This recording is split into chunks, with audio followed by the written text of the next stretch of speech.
tuda ni Kristo mayong udto kaninyong tanan. So karon mention aduna na po kita ipambit o isang nyaw mahitungod kini sa pulong sa Dios.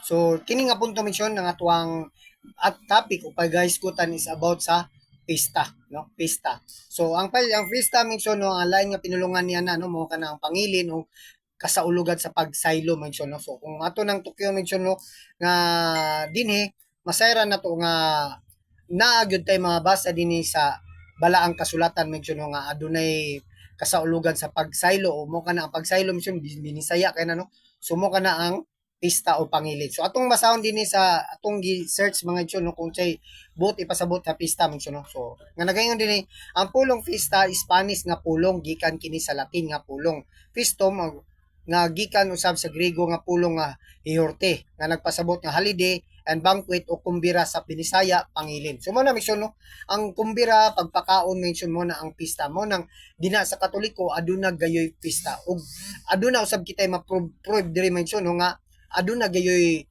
nag-ingong gayod ang balaang kasulatan nga handumon o buhaton kini matag tuig mga igsoon no. Ug kanay nga pista mention no pahinungod usab kana sa Dios mention no. So mo na kung mingon na itong mga pinalangga nga mga kaigsunan nga dili Katoliko nga iya do na sa pagano o iya do na sa yawa misyon so mo dako kayong mali misyon no. So dinhi ato kining ipasabot aron diin masayran nila o mahibawan nila nga unsa di ay buot pasabot ni ana misyon o alang kana kani di ang pista para sa Dios misyon no. So atong basahon dinhi sa Biblia usab mga misyon no para masayran nato nga dinhi sa nga kanang pista misyon no pahinungod kana sa Dios no. So atong basahon dinhi sa ikaduhang hari kapitulo 23 bersikulo 21. So ang yang title mention no gihimo ang kasaulugan sa pagsaylo. Pagsaylo, pangilin, pista mo na mention no. So ang pista Spanish words na siya no. Nga nagingon din unya gisugo sa hari ang tanang mga tao nga paghimo sa kasulugan sa pagsaylo pahinungod sa Ginoo nga ilang Dios sumala sa naisulat sa basahon sa kasabutan. So man na mention nga pahinungod di ay ang pista mention o kasaulugan sa pagsaylo is pahinungod di ay kadto sa didto sa Dios mention mo na ingon nga ang pista daw alang sa para daw sa daw dili kayo mention nabasa na to sa Biblia nga ang pista ang pagsaylo mention alang kana sa Dios nga kasaulugan mention o pahinungod. And then diya mention nga matag tuig gayud na ginapahandom sa Dios mention sumala dinhi sa Exodo 5 Exodo kapitulo 13 mention. So Exodo 13 bersikulo 8 mention no size mo dato mention no size tanto sa Gis.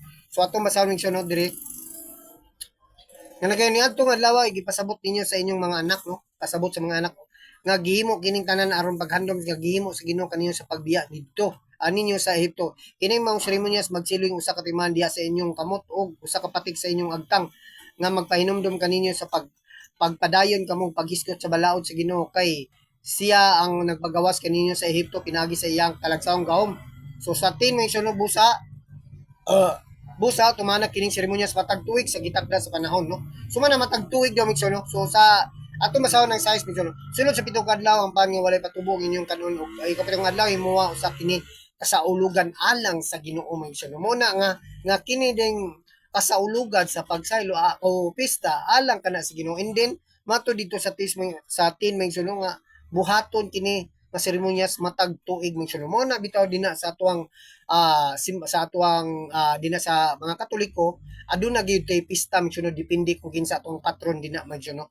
So kining pista mention duha kana ka klase ang nagunit niya na mention dina ang usa isa sa Dios ang usa is sugo sa Dios ug ang isa mo kana sa kanang gobyerno mention sa katawhan. So ang sa simbahan mention mo kana ang adunay ang pista pagsimba mention sumala dinhi sa tumbasahon mention sa Juan 12 bersikulo 20 mention nga kanang pista is mao kana ang pagsimba. So may pipila ka mga Grigo nga miuban sa mga nanungas ngadto sa Jerusalem sa panahon sa kasaulugan aron sa pagsimba. So mo na mention ang pagsimba dinha mention labi na ang espiritual nga pagkaon sa lawas ug dugo ni Kristo no. So sa tong Juan 6 bersikulo 54 misyon nga nag-ingon din na nga mukaon sa kong unod ug minom sa kong dugo makabuton ug kinabuhing walay katapusan. So mo na misyon no, santos nga misa mo na una.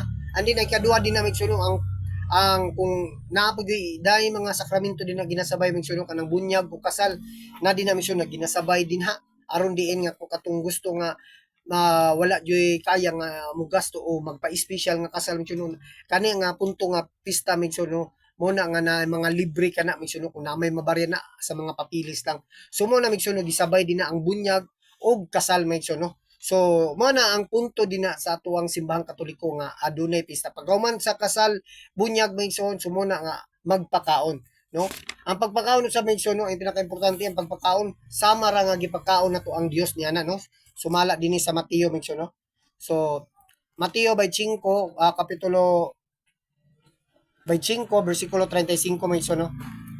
Nga kining nagpakaon dito mention no, nag-ingon dinhi kay gigutom ako sa inyo kay gigutom ako ug inyo akong gipakaon giuhaw ako ug inyo akong gipainom so dili ninyo ako kaila apan inyo akong gidawat sa inyong mga balay so mo na misyon kung ato ning tiwason ug basa misyon nga nag-ingon ang mga tinunan ni Kristo nga guro kanus at namo gipakaon so kanus na kanamo gipainom so nag-ingon si Jesus da ka kung nagpakaon kita sa tuwing sikataw sama ra gipakaon nato ang atuang Ginoong ang Ginoo misyon mao na misyon ang pinaka-importante din na sa pista misyon kanang ang pagpakaon sa mga tao nga wa kita makaila.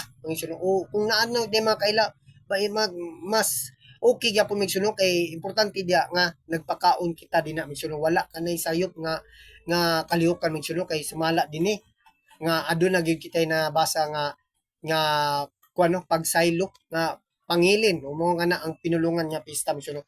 And then ang punto sa tawhanon nga kalihukan din na sa pista migsulok sa gobyerno so siyempre ang wala na ilabot niya na ang simbahan migsulok kaya ang sa simbahan migsulok pag misa pag santos nga misa pag simba na ay sakramento nga isabay diha kasal bunyag and then pagpakaon mao na ang kalihukan din na sa pista migsulok pagkagabi niya na migsulok or hapon na kung naman sila mga kalingawan nila mga misiono wala na ilabot ang simbahan din na misiono kay ila na sa gobyerno kay ang atong mga gobyerno misiono ang atong purok o barangay nanginanglan kana sila pundo misiono kung unsa ilang ipagpalambo din na sumo na nga aduna sila mga kalihokan nga ilaha ra pud to misiono wala labot ang simbahan niya na sumo kana misiono ang punto o pagpasabot nga kung unsa kining pista misiono so mo lang ato misiono nanginawd kita nga unta aduna kamoy gamang pagtuloy na nakatunan mahitungod sa pulong sa Dios ug pagtulonan isip katoliko misiono. So subliyon ko mag-usab maayong udto kanyang tanan ug dalaygon ng Dios. God bless.